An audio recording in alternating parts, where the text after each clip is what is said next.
Hello दोस्तों, स्वागत है आप सभी का आपके अपने यूट्यूब चैनल एनसीईआरटी क्लासेज में।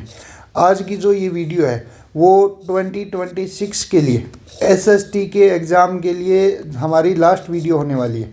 तो इसकी वीडियो में मैं आपके लिए 20 क्वेश्चंस कुछ लेके आया हूँ जो आपके एग्ज़ाम के लिए वेरी वेरी इंपॉर्टेंट होने वाले हैं। आप एक बार इनका जो रिवीजन है वो ज़रूर कर लें। तो पहला क्वेश्चन आपके लिए मैंने रखा है कि सत्ता की साझेदारी ज़रूरी है क्योंकि।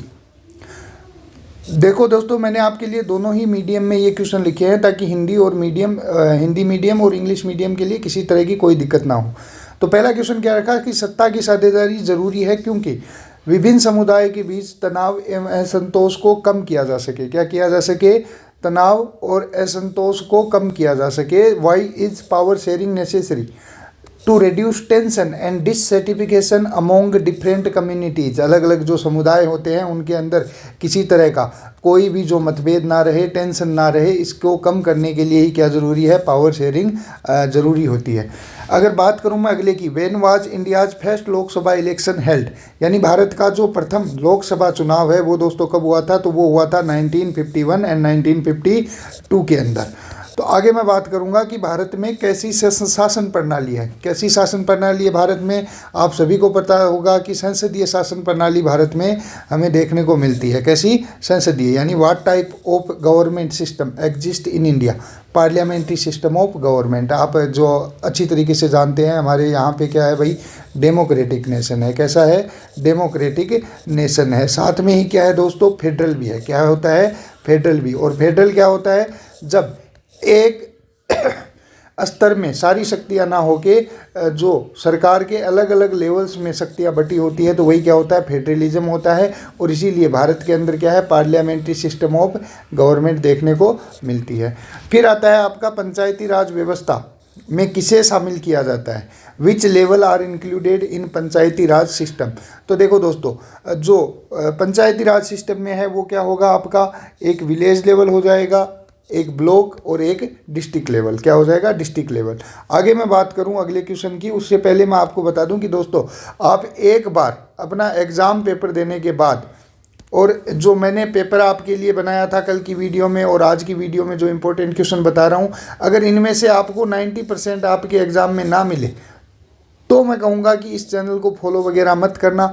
लेकिन अगर आपके पेपर में इस चैनल से हेल्प हो रही है तो एक बार इस चैनल को सब्सक्राइब और वीडियो को लाइक और शेयर ज़रूर करें।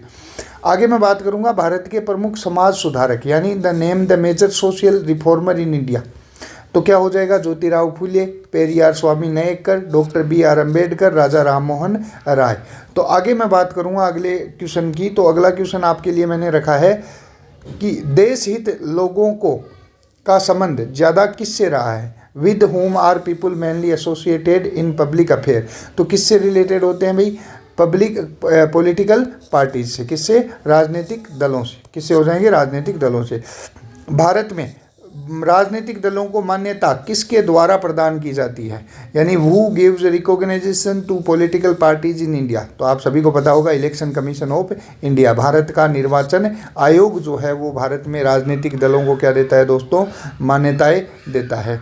फिर आपके जो एक क्वेश्चन आता है हिस्ट्री से, दो डायरियों चित्र में। देखो दोस्तों, आपने अपने हिस्ट्री के चैप्टर में जो एक चैप्टर पढ़ा है, चैप्टर नंबर 4, जिसके अंदर क्या है कि एक जो डायग्राम है उसके अंदर दिखाया गया है अलादीन को। किसको दिखाया गया है? अलादीन को। जो क्या करता है भाई? हमारी जो इस ईस्टर्न जो सिविलाइजेशन है उसको दर्शाता है। और दूसरे में जो दिखाया गया है वो वेस्टर्न सभ्यता को दर्शाता है। दूसरे में क्या है? अलादीन को एक मैजिशियन के रूप में दर्शाया गया है, जबकि दूसरे में जो यूरोपियन सभ्यता को दर्शाने वाला है उसको क्या दिखाया गया भाई? आर्किटेक्टर के रूप में दिखाया गया है। और ये क्या करता है? पूर्व और अतीत का जो अंतर है ना उसको हमें यहाँ पे प्रस्तुत करता है। फिर नेक्स्ट है आपको महिलाओं को पुरुषों के बराबर अधिकारों की बात करने वाली विचारधारा क्या है भाई? तो देखो, महिलाओं को पुरुषों के बराबर अधिकार की बात करने वाली विचारधारा क्या होती है दोस्तों? नारीवाद। क्या होती है? नारीवाद, यानी फेमिनिज्म। क्या होता है? फेमिनिज्म। तो ये आपको अच्छे से ध्यान रखनी है। Which ideology talks about equal right for women and man? Feminism. क्या हो जाएगा आपका? फेमिनिज्म। नेक्स्ट की अगर मैं बात करूं तो नेक्स्ट है आपके लिए अवशिष्ट विषयों पर कानून बनाने का जो अधिकार होता है वो किसके पास होता है। तो देखो जो अवशिष्ट विषय हैं उनको क्या करेंगे भाई, जो आपको मैंने 3 सूचियां बताई थी, एक स्टेट लिस्ट क्या बनाई थी, एक स्टेट लिस्ट, एक यूनियन लिस्ट और एक क्या बनाई थी भाई, कंकरेंट लिस्ट। यानी ये क्या होती है, समवर्ती सूची। क्या होती है, समवर्ती सूची। तो समवर्ती सूची में जो ऐसे विषय होते हैं, ऐसे सब्जेक्ट होते हैं जिनके ऊपर कोई विवाद हो जाता है, तो विवाद की स्थिति में जो सब्जेक्ट होते हैं ना, उनके ऊपर कानून बनाने का अधिकार किसके पास होता है दोस्तों, सेंट्रल गवर्नमेंट के पास। सेंट्रल गवर्नमेंट कह लो, यूनियन गवर्नमेंट कह लो, या फिर अपनी नेशनल गवर्नमेंट कह लो, इनके पास क्या होता है, इसका अधिकार होता है। तो ये चीज़ आपको ध्यान में रखनी है। फैक्ट्री के वेतनभोगी कर्मचारी क्या कहलाते हैं। तो देखो फैक्ट्री के जो ये क्वेश्चन है आपके लिए दोस्तों बहुत ज़्यादा इंपॉर्टेंट है। क्या कहेंगे उसको, गोमस्ता। क्या कहेंगे दोस्तों, गोमस्ता। आगे मैं बात करूं तो ब्रेटन वुड्स सम्मेलन की जुड़वा संस्थाओं को क्या कहा जाता है, यानी जो ट्विन ऑर्गेनाइजेशन है किसकी दोस्तों, अगर मैं बात करूं ट्विन ऑर्गेनाइजेशन किसकी, ट्विन ऑर्गेनाइजेशन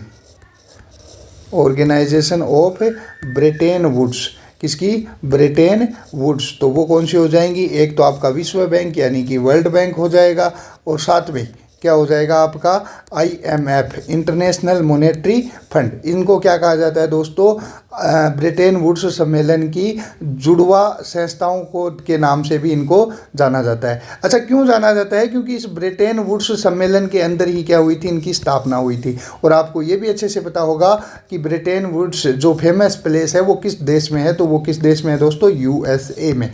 अगर आपको मेरी वीडियो पसंद आ रही है और अगर आपको कल के पेपर देने के बाद में आपको ऐसा लगे कि वाकई में ये जो वीडियो है हमारे लिए इम्पोर्टेंट थी, तो एक बार चैनल को जो है वो फॉलो ज़रूर करें। फिर आगे मैं बात करूं वैश्वीकरण को तेज़ बनाने वाले कारक कौन से हैं। तो वैश्वीकरण को तेज़ बनाने के लिए क्या चाहिए हमें भाई, एक तो जो है हमारी इंफॉर्मेशन टेक्नोलॉजी क्या होनी चाहिए, मजबूत होनी चाहिए, और साथ में ही क्या होनी चाहिए, बहुराष्ट्रीय कंपनियां यानी कि MNC, मल्टीनेशनल कंपनीज। क्या होनी चाहिए, MNC, मल्टीनेशनल कंपनीज। क्योंकि देखो अगर हमारे पास इंफॉर्मेशन नहीं होगी तो विकास किसी भी तरह से नहीं हो सकता, ना ही वैश्वीकरण हो सकता है, दूसरे देशों की बातों का हमें पता ही नहीं चलने वाला।